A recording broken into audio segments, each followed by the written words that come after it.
Changement de décor, nous sommes à l'Archamp, dans le sud de la Seine-et-Marne, à proximité de la forêt de Fontainebleau. Dans une vaste cuvette appelée Golfe, le village de l'Archamp s'est épanoui dans un environnement exceptionnel. Le marais de l'Archamp, des grottes ornées de gravures rupestres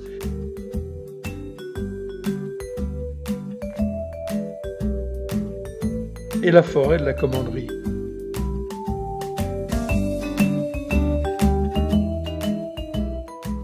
Développé autour de son église qui fut un lieu de pèlerinage important au Moyen-Âge et une étape pour Compostelle. Les passionnés de grimpe du monde entier s'y donnent rendez-vous pour l'escalade de blocs dans ces chaos de roches gréseuses.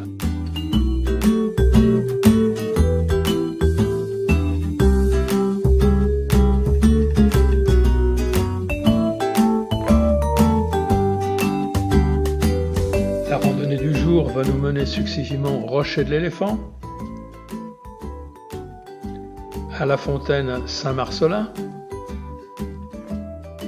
puis nous ferons l'ascension du Mont Blanc, et oui, pour terminer au mythique rocher de la Dame Joanne.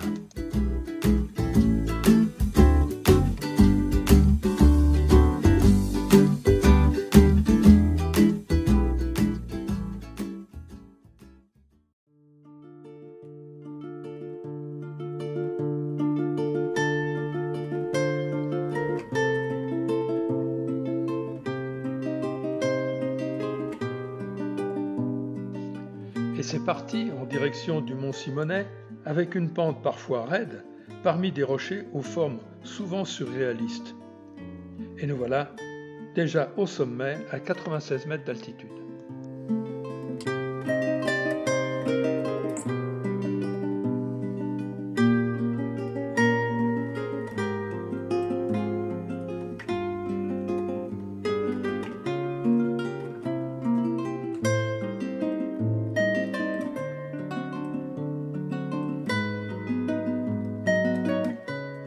Allez, on redévale la pente de l'autre côté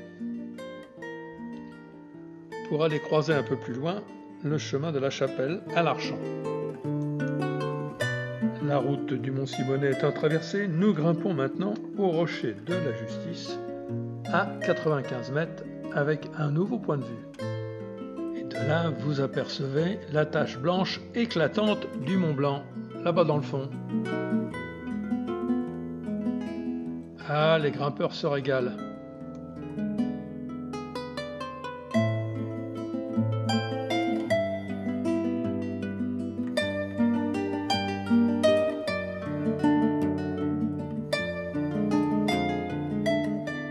Alors, la Justice, la voici. Le banc de la Justice.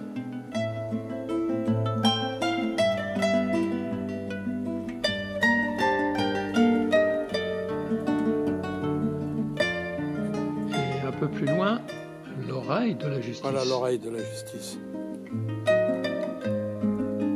Ah, visiblement cet arbre ne veut pas laisser le rocher avancer. Nouvelle descente dans un amas rocheux très fréquenté par les grimpeurs pour déboucher au pied de l'éléphant. Hélas, le grès de l'éléphant s'altère, ajouté à la pratique intensive de l'escalade. Allez donc monter sur un dos d'éléphant en région parisienne. Alors finalement, l'ONF a décidé de retirer la bête des sites officiels d'escalade.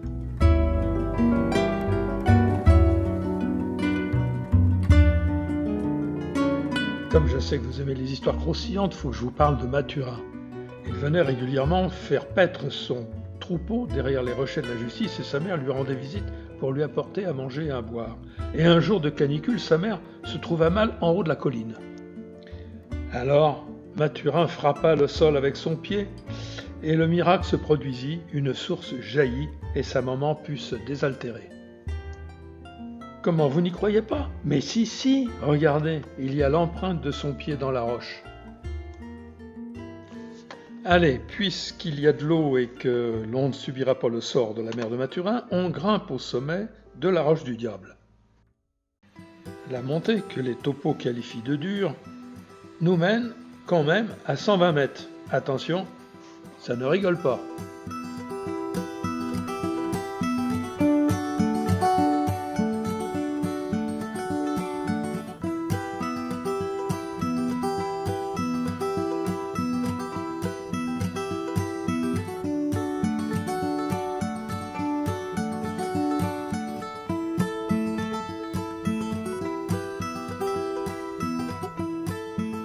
Sur l'autre versant, nous débouchons sur un plateau dominant les crottes de fer à 115 mètres d'altitude. Puisque nous passons à côté de l'église Saint-Mathurin, que vous pourrez découvrir sur tous les bons forums, je vais plutôt vous parler de Mathurin, puisque vous êtes friand de belles histoires. Il naquit à Larchant et fut ordonné prêtre à l'âge de 20 ans. La fille de l'empereur de Rome fut frappée d'une maladie et tourmentée par un démon. Ce démon lui-même cria qu'il fallait faire venir de Gaule un serviteur du Christ nommé Matthieu pour le chasser. Arrivé à Rome, il guérit les malades rencontrés et sauva la fille de l'empereur. Il resta 3 ans à Rome, accomplissant de nombreux miracles. Ramené à Larchant après sa mort, de nombreux miracles se produisirent sur son tombeau. Larchant devint alors un lieu de pèlerinage important, et plusieurs rois vinrent ici en pèlerinage. Charles IV, Louis XI, Charles VIII, Henri II, III, IV. Aujourd'hui, une cérémonie se déroule le lundi de Pentecôte. Mais après ce petit pèlerinage, retournons dans notre forêt. Et très vite, frisson de haut alpin, le blanc du Mont Blanc s'annonce.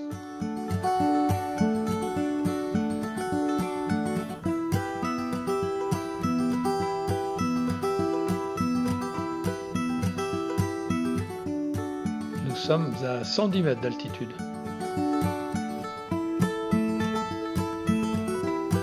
C'est bien ma chérie, t'as fait l'ascension en 10 minutes.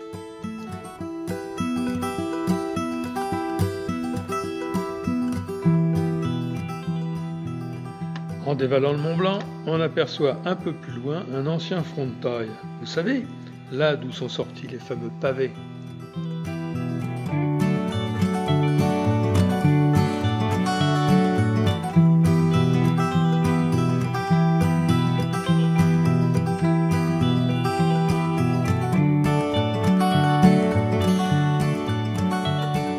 Passage par la sablière de Blomont-les-Roches à 105 mètres d'altitude.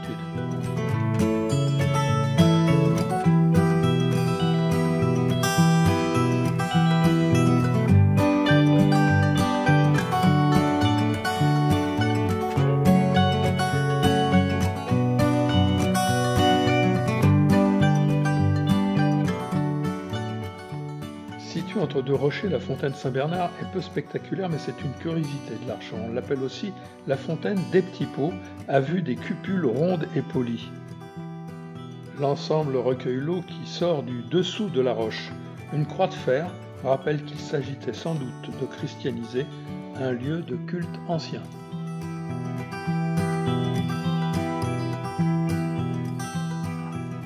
Eh bien, allons maintenant saluer cette dame Joanne.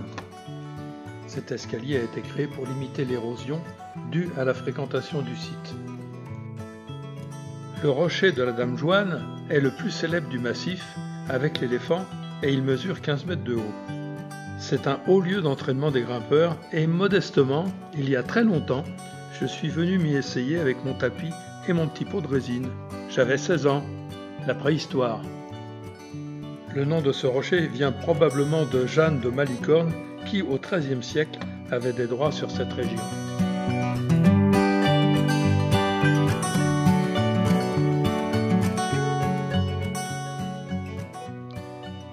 On découvre ici le golfe de l'Archant et cette vue illustre bien l'ensemble de la randonnée. Nous sommes sur le plateau à 121 mètres d'altitude.